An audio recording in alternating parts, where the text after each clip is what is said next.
谁敢在我冯府门口造册？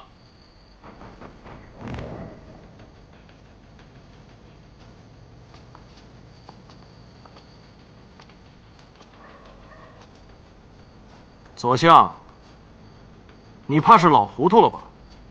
这是尚书府，不是你的相府，别想在这儿为所欲为。不知道是谁为所欲为，包庇刺客，欺君犯上。只怕东岳胸前的火气伤痕还没有消退吧？尚书大人，敢不敢当面对质？放肆！东岳是我的女人，你竟敢让她出山？她胸前有没有伤，我还不知道吗？看来你是要死撑到底啊！放心，只要东岳入了大牢，我自会找宫中女官为他验身，到时候有没有伤痕，自然会真相大白啊！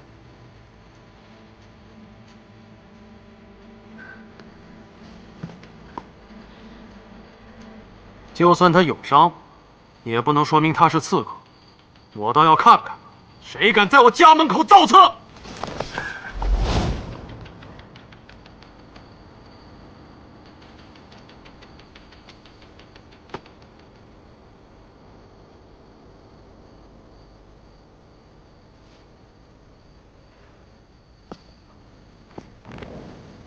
相爷今日将他下狱，我便有1000个法子把他捞出来，不过是一处旧伤而已。我倒要看看，陛下已经盖棺定论的案子，相爷还能翻了天去？冯大人乃是朝廷命官，你如此包庇疑犯，我倒要看看陛下会先治谁的罪。看来相爷是铁了心的要跟我过不去了。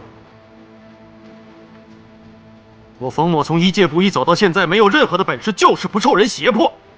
日后相爷要重用之人，我偏要打压；相爷要减税，我偏要增赋。相爷年迈，我却少壮，别的比不过，我可以跟相爷斗命长。你为了这个女人，竟然做到一点余地都不留！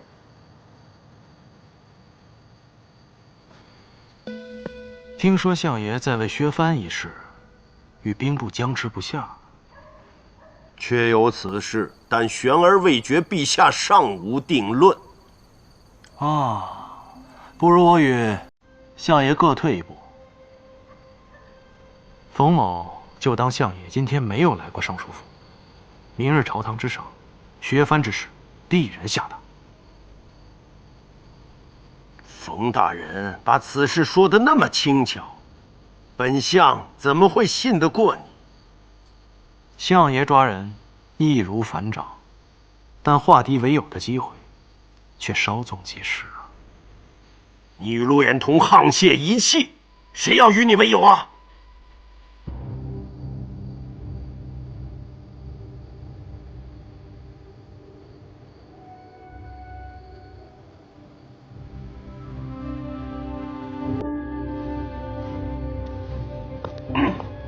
撤。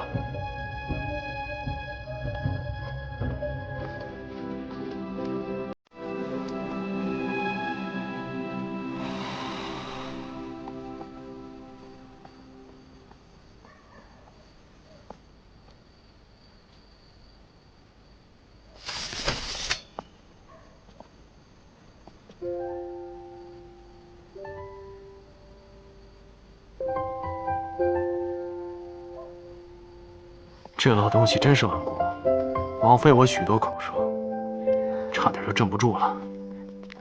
你的伤口又疼了吧？让你成天偷吃卤鹅酱牛肉，若非如此，怎能骗你施医赠药啊？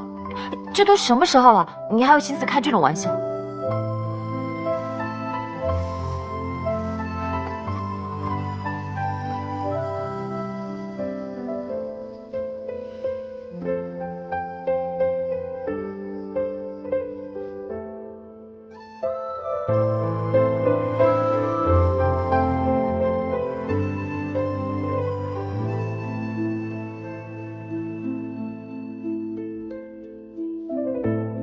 东岳是我的女人，你为了这个女人，竟然做到一点余地都不留！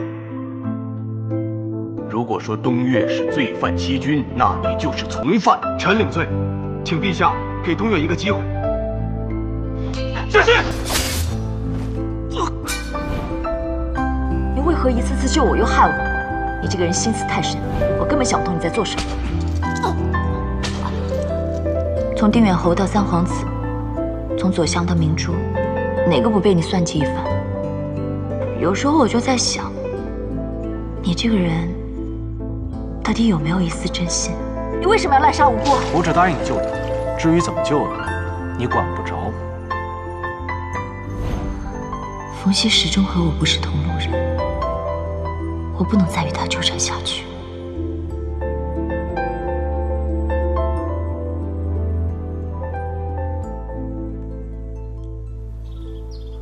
你说你今天就要搬回去？嗯。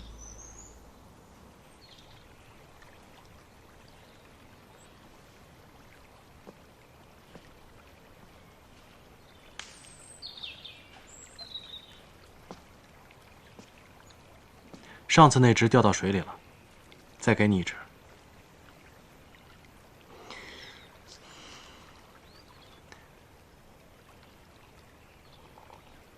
风前月下，冬青花开。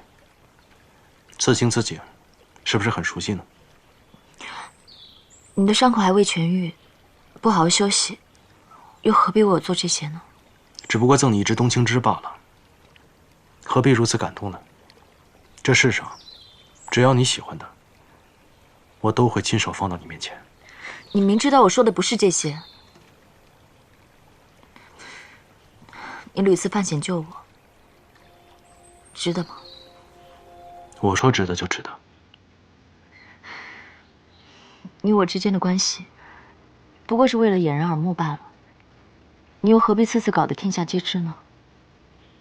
怎么，我救你，反倒是我错了？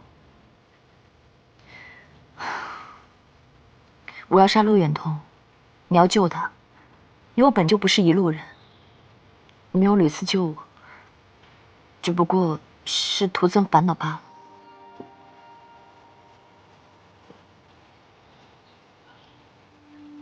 你不让我救，我偏要救。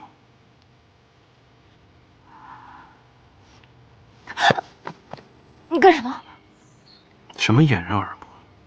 我对你从来都是真的，你自己心里也知道，只是你不敢承认罢了。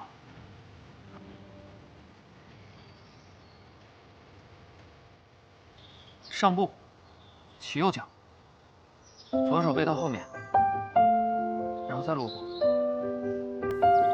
刺，再刺，这个手又扣回来。没想到你看起来柔柔弱弱的，倒是很能吃苦的样子。当年小叔逼我练功的时候，练得我浑身酸痛，我每天就想着怎么躲开他。你倒好，每天主动跑过来找我。我虽然没有东岳姐那么武功高强，但至少以后遇到什么危险，我能保护我自己，不会连累你们。你一定可以的。你好像比我还相信我自己呢。你和别人不一样，你可是第一个站在我身前保护我的女孩子。也是，那说明我胆子大嘛。反正我保证，你只要好好跟着我练，日后肯定比东岳还厉害。不过你力气太小了，更适合练飞镖。我已经托人打造了一套，改天教你。没想到你还挺有心的嘛，有一点小师傅的样子啦。我们继续吧。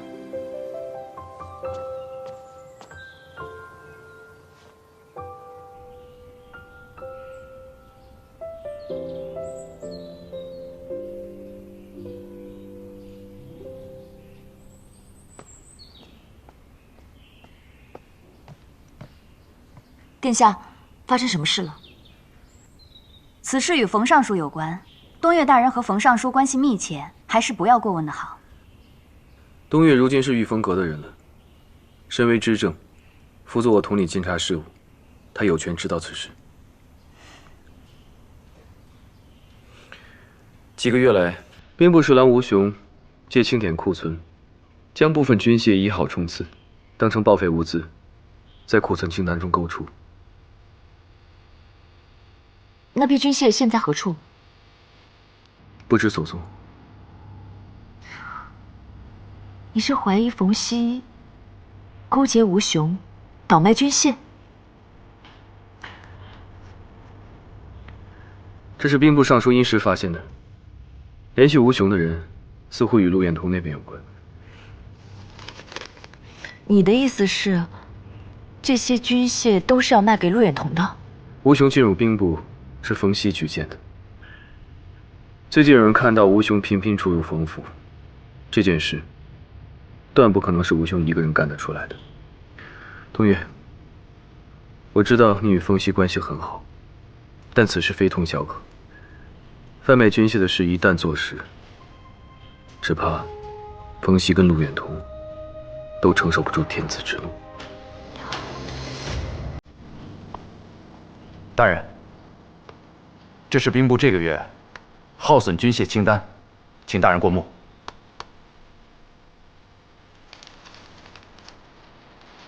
好，吴雄，之前你经手的军械都已经顺利交接，你做事果然仔细，比你的上司殷实强太多。日后若是兵部尚书有空缺，我看你就合适。多谢大人。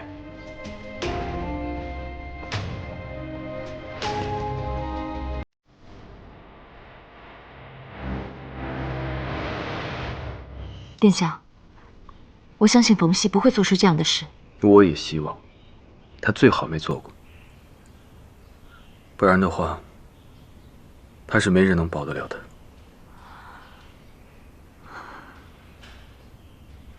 你是不是觉得我跟冯熙一直都是势不两立？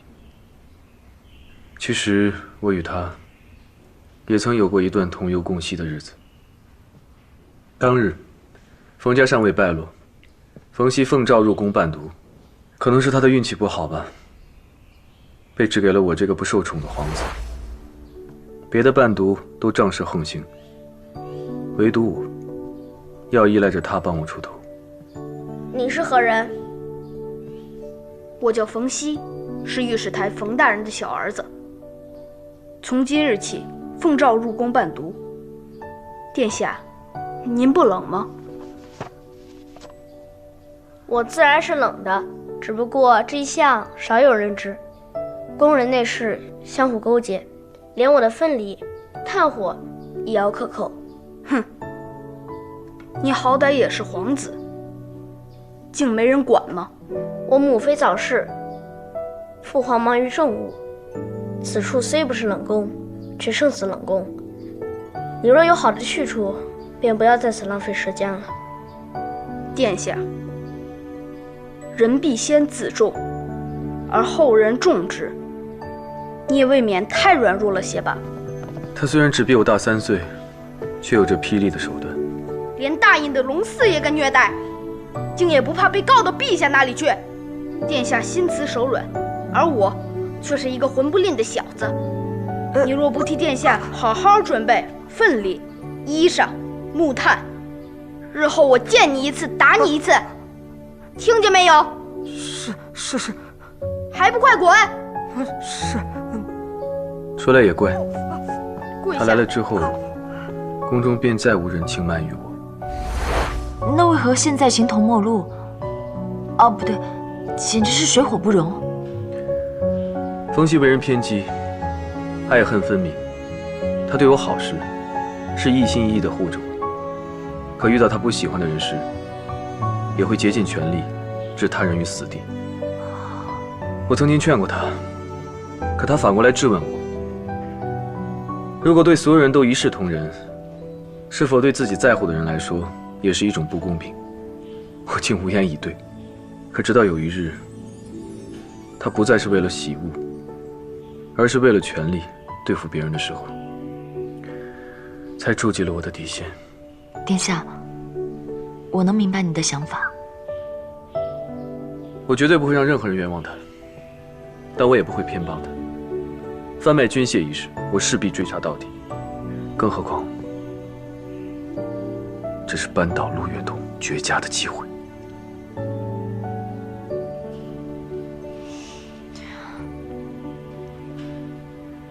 殿下放心，我会尽快调查此事。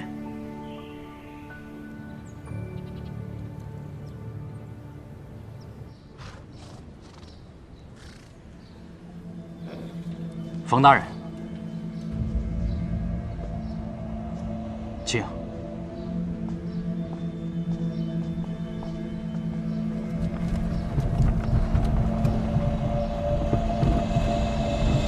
无诊。冯熙果然可疑。七小，殿下，冯熙今日去了吴雄的私宅。或许冯熙跟吴雄有私交呢，这并不能说明什么。我派人查了，那宅子数月之前都没有住人，反倒是最近一箱箱往里运东西。东岳，如果这宅子里确有冯熙的罪证，你怎么选择？我刚刚在来的路上想了一路，若是冯熙真的犯了大错，我也不知道该怎么办。或许也没有那么糟糕。放心，我会核实清楚那所宅子里所藏之物的。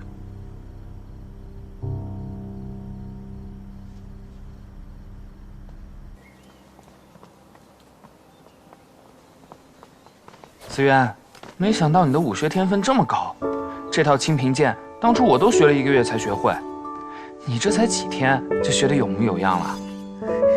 真的吗？那我是不是很快就能保护自己了？一定可以的。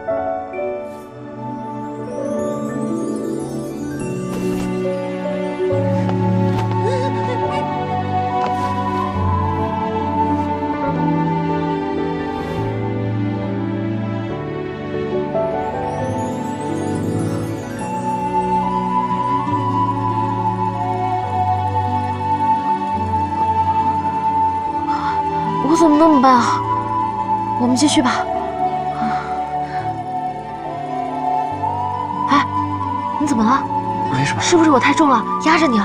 哦，不是，不重，我们继续吧。哦，好。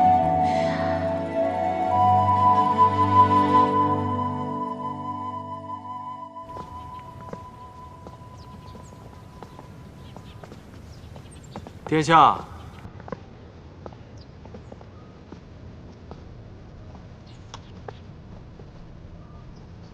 殿下为人一向云淡风轻，为何最近变得激进了呢？从前我只是一名闲散的皇子，任你胡作非为，却有心无力。如今我身为监察御史，自然要担得起这肃本清源的责任。哦，原来如此。我以为你是为了东岳跟我作对呢。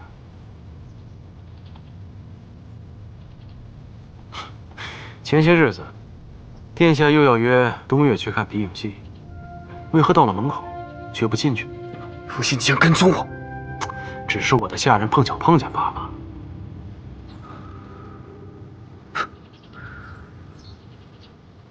冯尚书何时变得这么无聊啊？你过来不会就是为了跟我说这些吧？我只是想提醒殿下，东岳是我的女人，不要多做妄想。东岳是个有血有肉的人，请你不要把他拿来当做跟我斗气的工具。殿下怎知我与东岳不是真心相爱呢？凡事不要只看表面。冯熙言尽于此，切记，切记。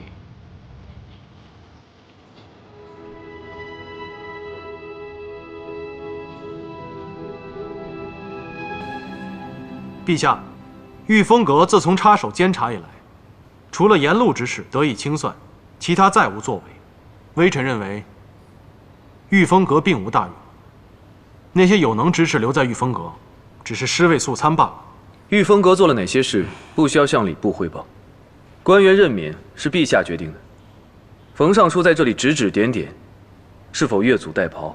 东岳善占卜，熟礼法，与其让他在御风阁浑浑噩噩，倒不如来礼部一展所长。礼部可用之人无数，冯大人刻意抹杀东岳在御风阁的功劳，不过是想跟我抢人罢了。行了行了，别再吵了。陛下恕罪，是臣无状了。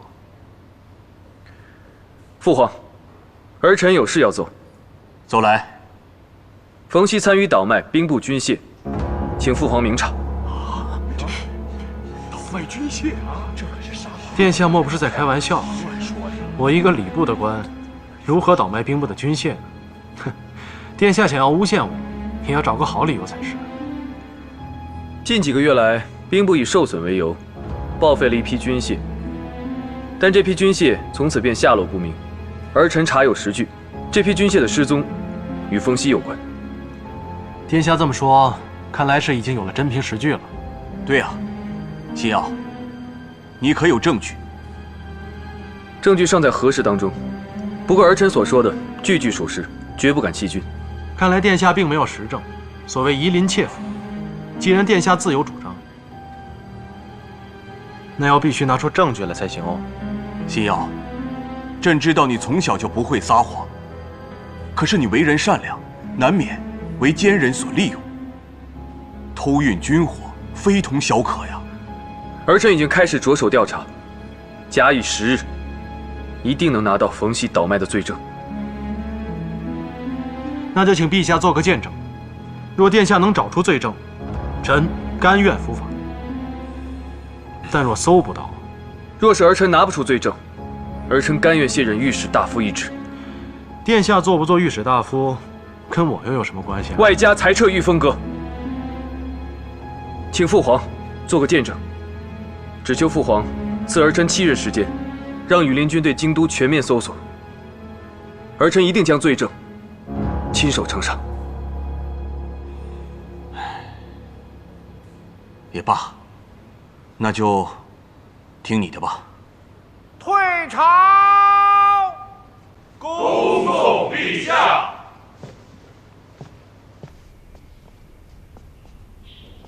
殿下，你平日里不是这般冲动啊，今日为何？因为我皆知道冯熙绝非无辜，看到他有恃无恐的样子，我就怒火中烧。可是我们并没有冯熙倒卖军械的实证，你这样做只会让冯熙提高警惕，打草惊蛇。我就是要打草惊蛇。我若是让羽林军全城搜索，你猜他会怎么样？吴雄私宅便非万全之地。没错。既然你这么想，那冯熙也会这么想。我们一日查他，他就一日难安。他若是想转移这批军械，那我们的时机就到了。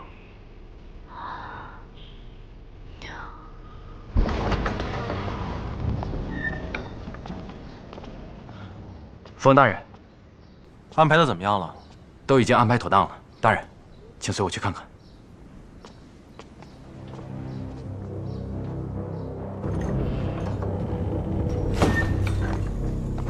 启禀殿下，探子看到有大批马车进入吴雄私宅，马车的车夫训练有素，不像是普通的车夫。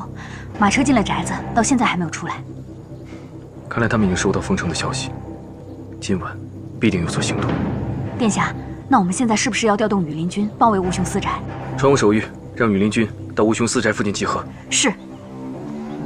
东岳，为了避嫌，你还是不要去了。我不能看着冯熙被抓。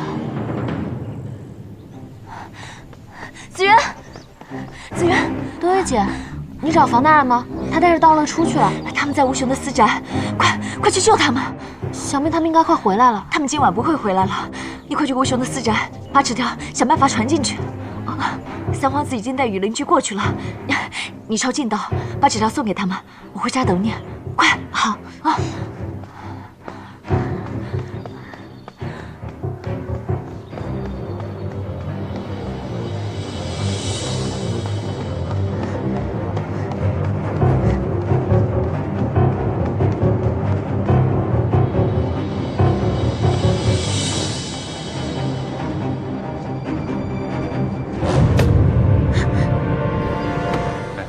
慢点啊，绑紧了。小叔，来的人是谁？是子渊。意料之中。小叔，你怎么知道今天会有人来报信？我跟自己打了个赌，今日一定会有人来报信，只是不知道来的是谁。那小叔怎么又说来的人是东岳，其他人都拦住呢？我就要他自己来。这有什么区别吗？非要我跟子元打一架？你小子懂什么？你看你心疼的，胳膊肘子倒拐得挺快的啊！我，大人，都装备好了。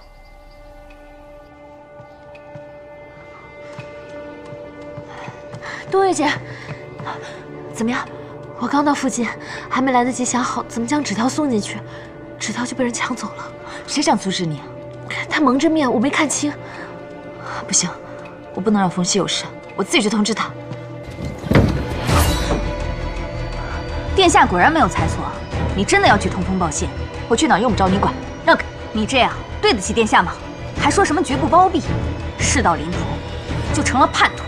殿下吩咐了，事成之前，冬月姑娘就在家里待着吧。若是我非要去呢，那就莫怪刀剑无眼。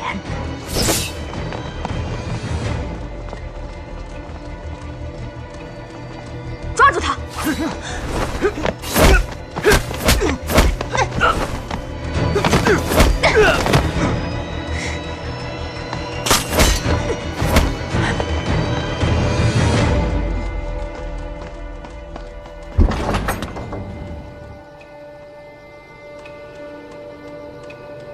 开门。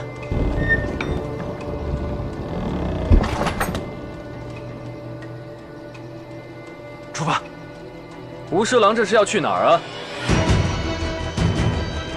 殿下，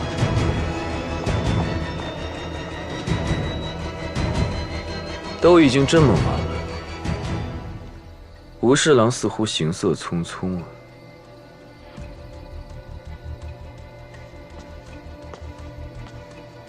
你就是冯熙的亲信吧？那你应该知道，他人在何处。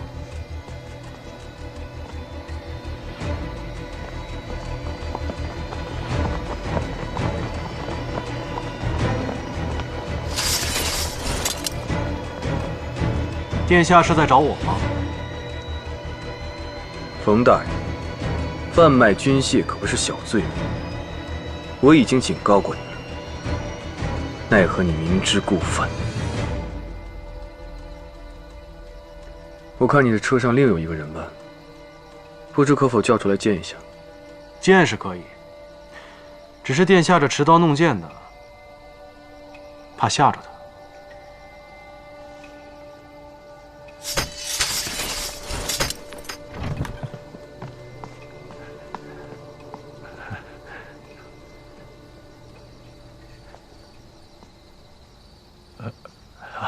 草民见过殿下。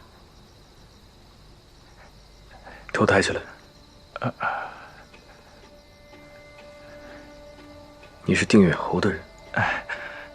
殿下抬举了，草民只是个普通的小本商人。你不承认没关系。来人，坐车。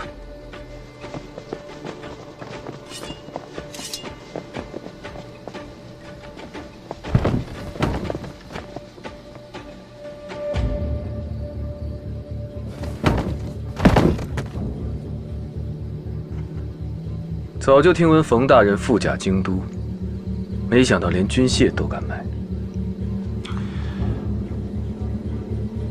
三殿下说这话可要有证据。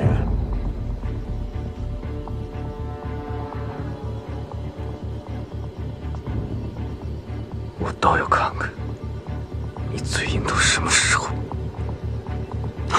继续搜。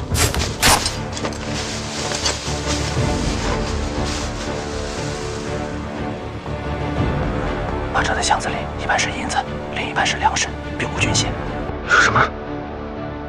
是啊，是啊，你不妨大点声说，让大家都听听，这里面装的是些什么。到底在耍什么花样？这人到底是谁？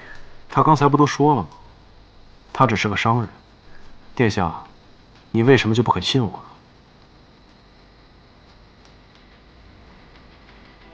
你真的是粮店老板？千真万确啊，殿下。冯大人找到我，只是为了向我买粮食，用于赈灾啊。此人身份可荣厚在这儿，到了。是。送许老板回去。是。哎，告辞。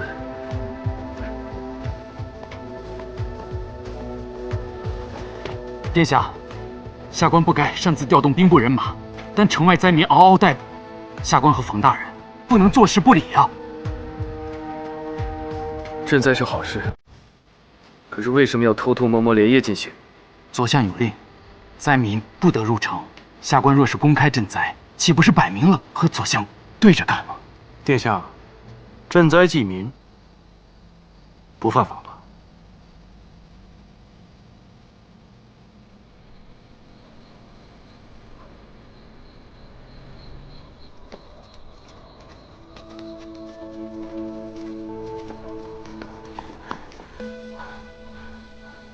听想没能拦住你，你终究还是来了。求殿下放过冯熙。事到如今，还需要我放过他吗？还是求他放过我吧。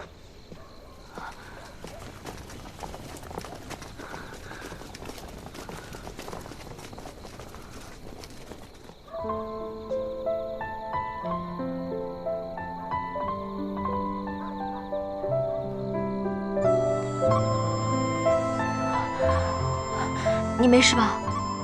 我与三皇子在陛下面前的赌约已经有了结果。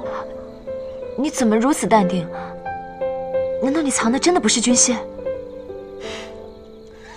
礼部的官，倒卖兵部的东西，说出来谁都不会信。只是你跟三皇子一厢情愿罢了。冯熙，你所图谋的根本不是军械。你生那么大气干嘛？我不是好端端活着吗？你应该开心才对。刚才你不是还派人送信预警了吗？阻止紫渊送信的也是你，对不对？我只是想再添一把火候，把戏做得更逼真一些。不行，我看错你了。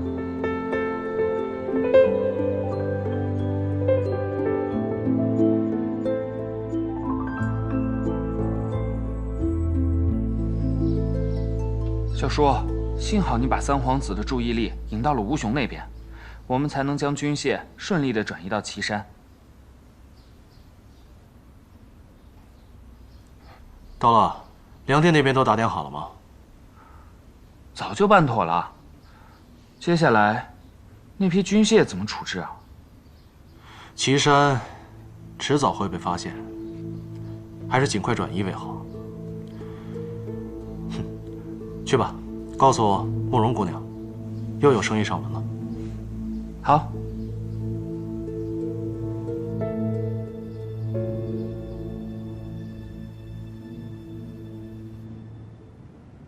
父皇，军械失窃一案，是儿臣误会了冯尚书。监察司确有失职之处。按照之前的赌约，陛下，赌约之事，只是殿下一时意气用事，万万不可当真呐。天子面前焉有戏言？按照之前的赌约，儿臣愿裁撤御风阁。御风阁是你多年的心血，怎么能说撤就撤呢？这样吧，御风阁可以不撤，但是即日起不得议政。还有，朕要罚你免俸禄3年，撤去御史大夫一职，你可认罚？儿臣认罚。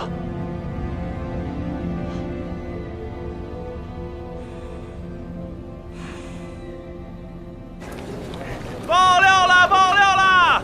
朝廷颁布削藩令，定远侯偃旗息鼓，夺回蜀地。冯尚书与三皇子朝堂打赌，冯尚书大胜，三皇子被罚，御风阁名誉扫地。来看一看啦！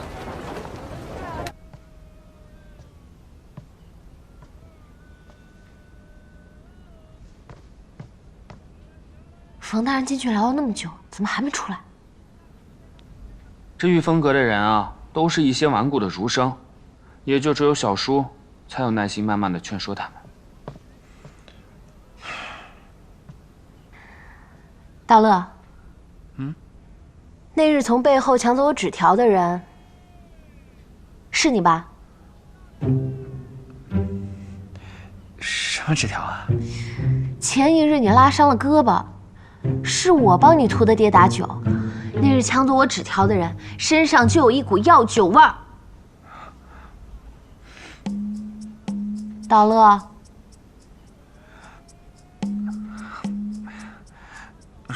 是我，原你这个混蛋！你知不知道东岳姐她多担心冯大人？三皇子的人一直盯着他，可他不顾一切危险就冲出去了。我知道，你别生气啊。小叔就是知道你跟东岳姐关系密切，所以我才没告诉你。你要是知道了，就等于东岳姐也知道了，这样小叔岂不白白布阵了？那对东岳姐这样也太不公平了吧？你懂什么？小叔就是想让东岳姐担心。我看得出来，东岳姐是紧张冯大人的。这两个人明明互相喜欢，为什么总藏着自己的心思，还让对方猜呢？其实我也是这么觉得。嘘，别说了，有人出来了。殿下虽然无心朝政，但他慧眼识人，知人善任。早就听闻先生有治世之能，却委屈先生跟他霁月清风啊。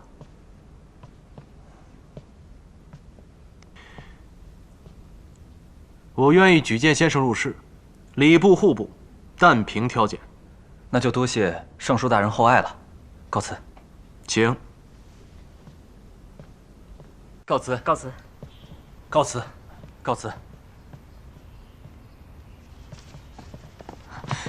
各位稍安勿躁，陛下并没有下旨要裁撤御风阁，还请各位静观其变，再做决定。哎，三皇子辛苦经营御风阁那么多年，对你们不薄，可是你们都要弃他而去，你们对得起他吗？够了！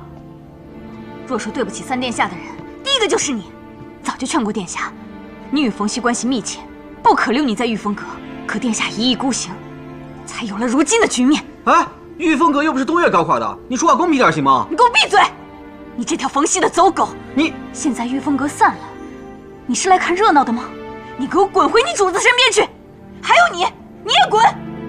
请讲，不得无礼。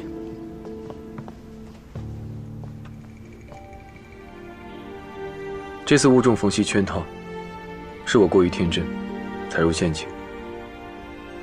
这一切都怨不了别人。感谢诸位多年来与本皇子共进退。如今，本皇子已请辞了御史大夫一职，御风阁亦不论朝政。各位若是有更好的去处，本皇子已经准备了举荐信和盘缠。殿下，如果您不嫌弃的话，我愿意留在御风阁，追随殿下。殿下，我愿意留下。殿下，我也愿意留下。殿下，我也愿意留下。好，这是我近几日接触的御风阁门客名单，凡是有意向加入的，我都在他们名字上面做了标记。那这些没做标记的，是还在犹豫吗？这几个人前些日子说要来，可是今天却没见到他们人。是有事耽搁了吧？也不知道现在的御风阁是怎样一番景象。道乐，走，他们不来，我们去御风阁看看。东岳，谢谢你，此刻还愿意留下来帮我。殿下，我相信你一定会东山再起的。我看怕是难啊。良禽择木而栖，选错上司，可大可小，小则穷困潦倒，大则人头不保。你住嘴！你这个时候过来是为了看热闹吗？殿下忽然关心朝堂之事，令下官惶恐。但我设这个局，只是想在朝上少个敌人，并不是存心针对殿下。巧言令色，你设计殿下，现在还振振有词。殿下若输，只是输掉他的前程，我若是输了，输掉的可是我的性命。若没有必胜的把握，怎敢硬赌呢？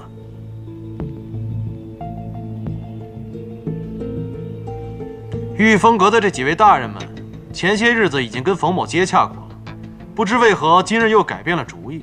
难道几位大人义薄云天，想要与御风阁共存亡？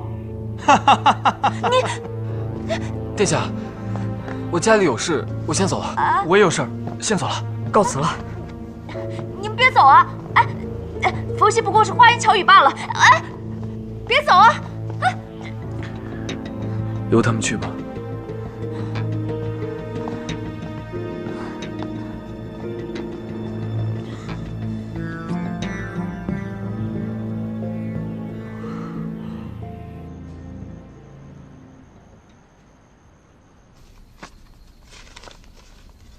可不可以放过御风阁？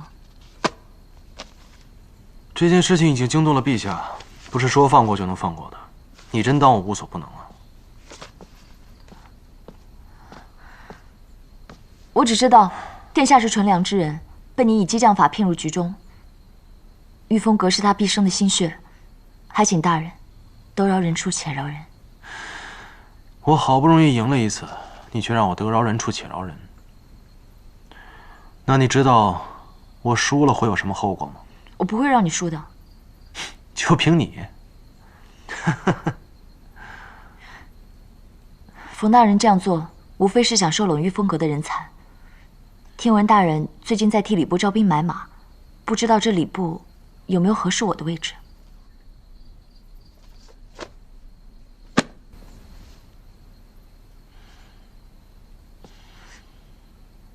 我想你应该清楚，我要你做的，不单单只是下属。大人请自重。我最不喜欢的，就是你用这种公事公办的态度跟我说话。还记得，你那天心急如焚地赶来救我，可不是这样的。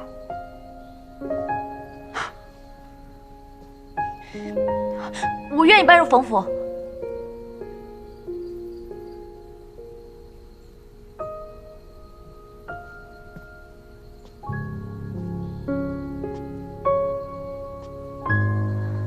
那你知道这意味着什么吗？只要你肯放过三皇子，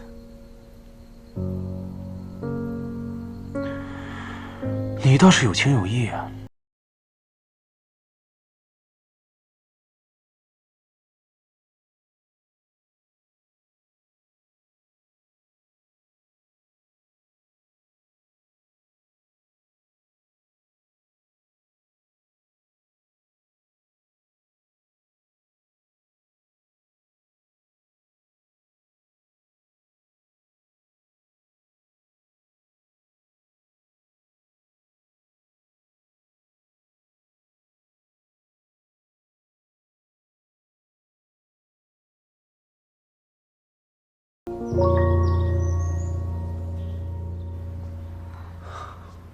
你也是来辞行的吗？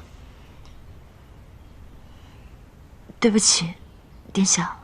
殿下对你有情有义，如今殿下有难，你竟不顾而去。亏欠殿下的，日后我一定归还。只是此刻，我必须要离开御风阁。那你倒是说说，为什么非走不可？好了，青巧，东岳不是你想的那种人。那日那些门客要走也就罢了，殿下平日对东岳百般看重，如今他为了荣华富贵，背叛殿下，殿下怎能无动于衷？东岳所求的，不是高官厚禄，也不是荣华富贵。我相信他有自己的想法。殿下，我离开御风阁事出有因，只是尚无头绪，还不敢轻易许诺。只待日后事成之时，可以报答殿下当初的知遇之恩。冯熙和兵部的人一起买粮赈灾，此事本就蹊跷。若冯熙真的在帮陆远彤偷运军械，他便是引发战争的祸首之一。我一定要想办法将此事调查清楚。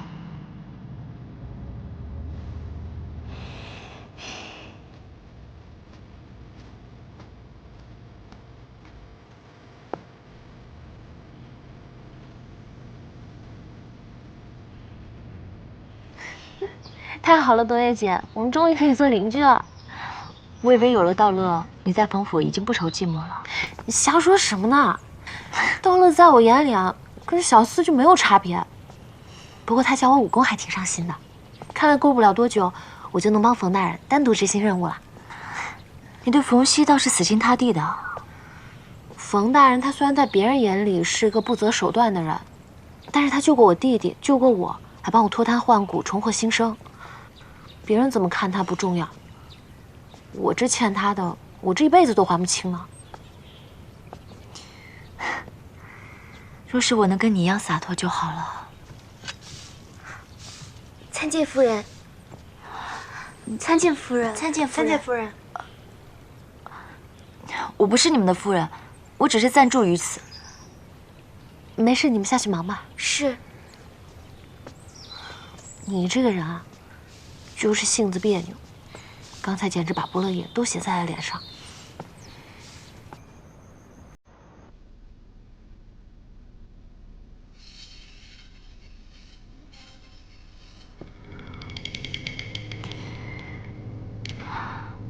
若是你以礼待我也就罢了，若是你敢乱来，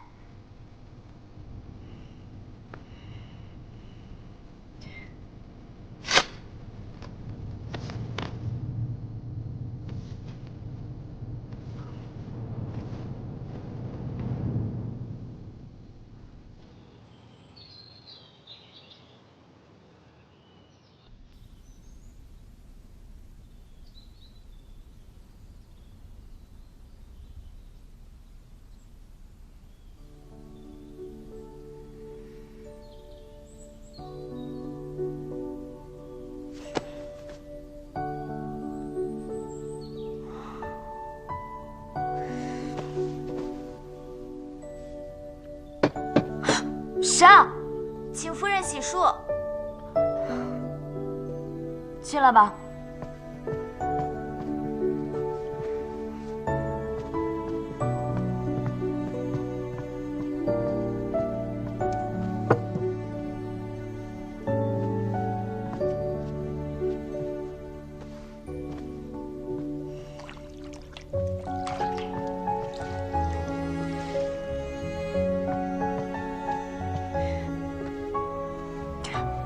我还是自己来吧，你们这样我不习惯。是。奴婢在门外等候夫人。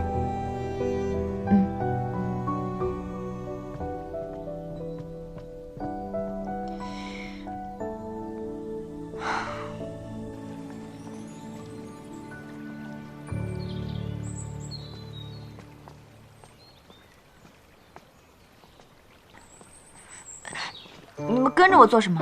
夫人，大人吩咐我们必须好好侍奉您。你有什么事尽管吩咐。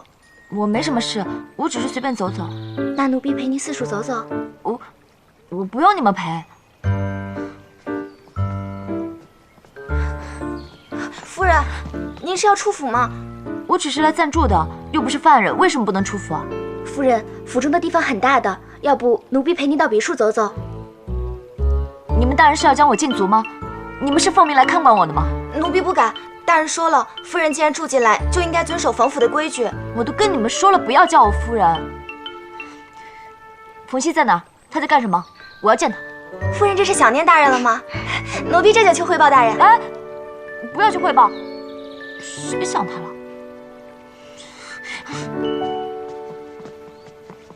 夫人，你也别太担心了。正如夫人您所言，大人万花丛中过，也许只是一时兴起，才把那个东岳接进了府。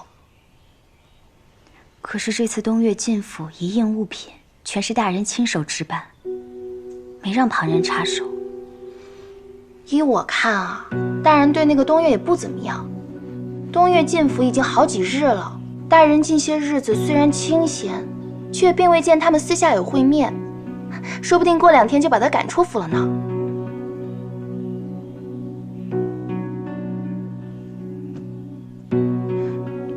是奴婢说错什么了吗？你倒是提醒了我，大人之前从未如此对待过任何一个女人。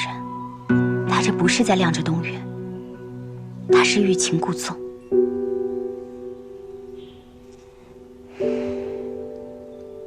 是啊，他从未对任何一个女子这么上心过。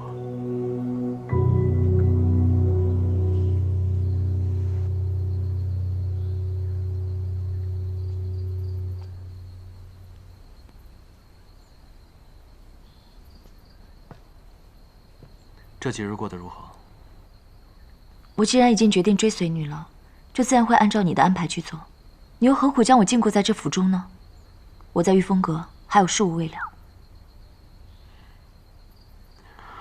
你已经搬进了我的府里，还当着我的面念叨那个三皇子，真是令人心烦呢。你干嘛？你放开我！哎，你放我下来！王熙，你干嘛？你放开！你放我下来！你这样可不是求人的态度。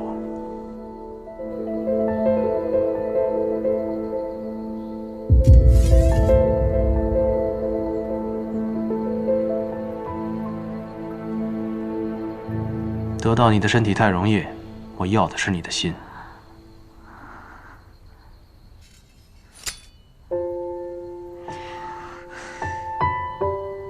你用三皇子的事威胁我，现在又指望我对你动心，你不觉得很荒谬吗？那可不一定。上次三皇子把我围在院中，你还舍身去救我呢。可是你利用了我的善良，只是想引殿下入局罢了。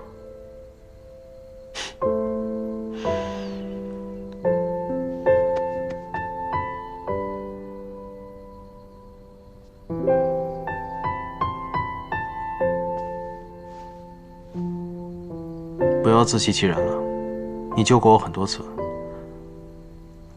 难道对我就没有那么一点点喜欢吗？够了，我不想再给你打哑谜了。我的心里早已有人了，而那个人不是你。是三皇子吗？我心里的那个人叫尔玉。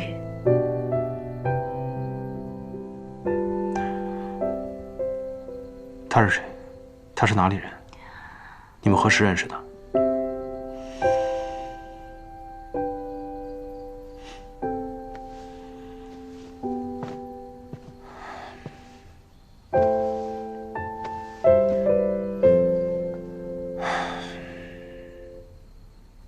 你也躺下吧，舒服些。你想怎样？放心吧。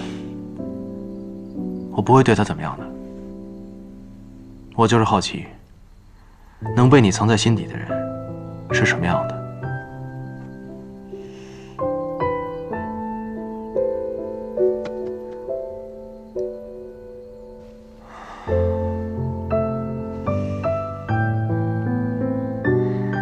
尔玉他已经不在这人世间了，任你有通天彻地之能，也没有办法拿他怎么样。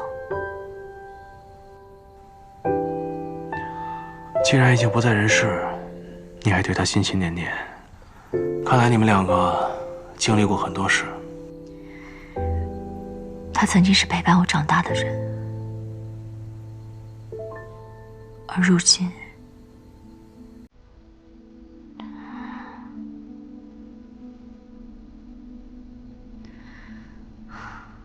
这只给我留下了这只笛子。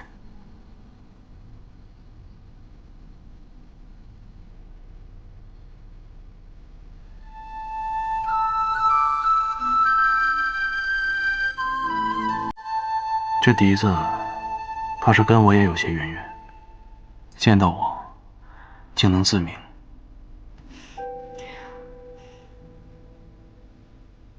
冯大人，你一向都是这么跟女子套近乎的吗？放心，总有一天，我会取代尔虞在你心中的位置。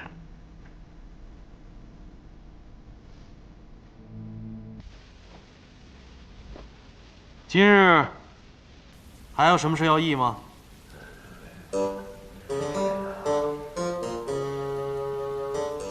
东岳虽然初到礼部任职，但他之前在太史局待过。东岳大人，对今日议事有何见解啊？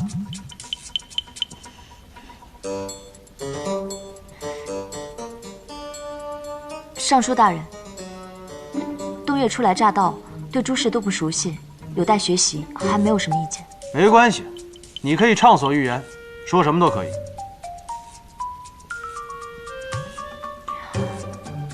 我觉得礼部审阅公文的过程太过复杂，如果有所精简，会办事更有效率。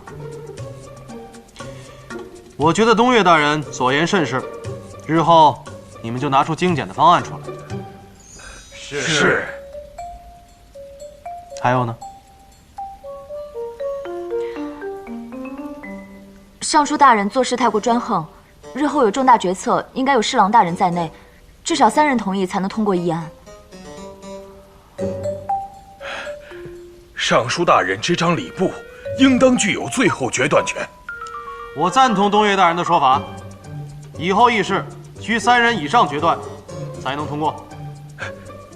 大人，这决策一事不必搞得如此复杂吧？我礼部上下全凭大人一言决断。全凭大人一言决断。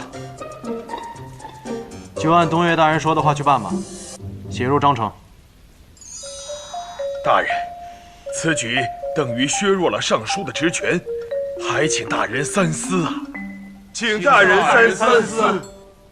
不必三思了，以后东岳大人说的话就如同本大人说的话，各位大人切记。是。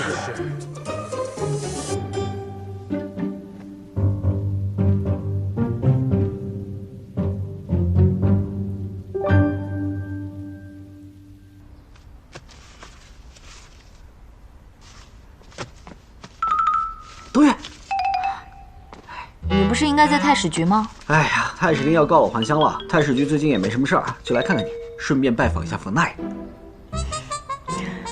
说是来看我的，其实是来找冯大人的吧？要不然怎么直接奔人家书房来了？我问的是婢女，婢女说你在书房，我就在书房找你了。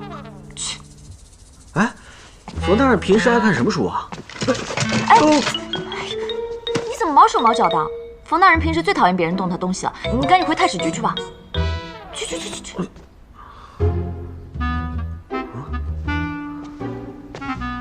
哇！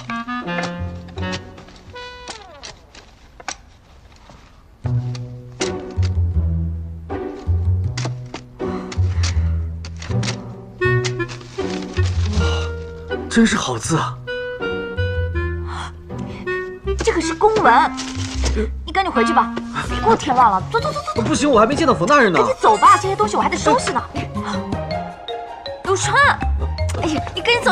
不行，你赶紧回去，走啊！别再给我添乱了。冯大人，大人，我是专程拜访您的。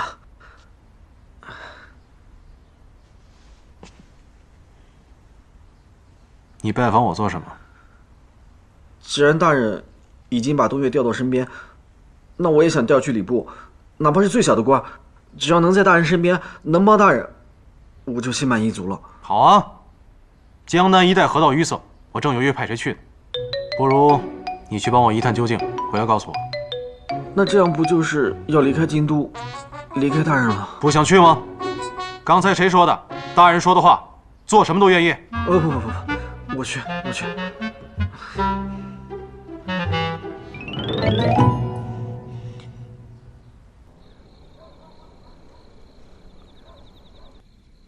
相爷，现在整个礼部的人都知道冯熙宠信东岳，无论东岳说什么，冯熙都称是，还不惜削了自己的权。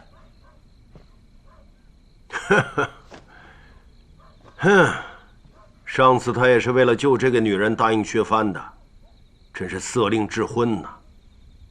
这么说起来，削藩之后，陆远彤竟然没有什么动静，倒是颇为蹊跷。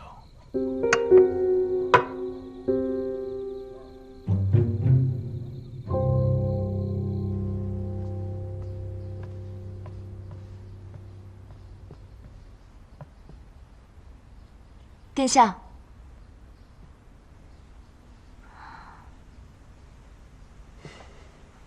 殿下几日不见，憔悴了许多，还在为裁撤御风阁的事情发愁。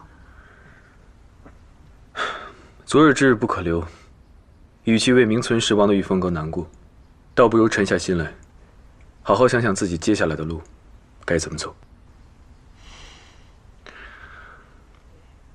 从前我没有步入朝堂，总以为只要为官清廉，再加上做事用心，就一定能够做好。经过这件事情，我不得不承认，人心才是最重要的。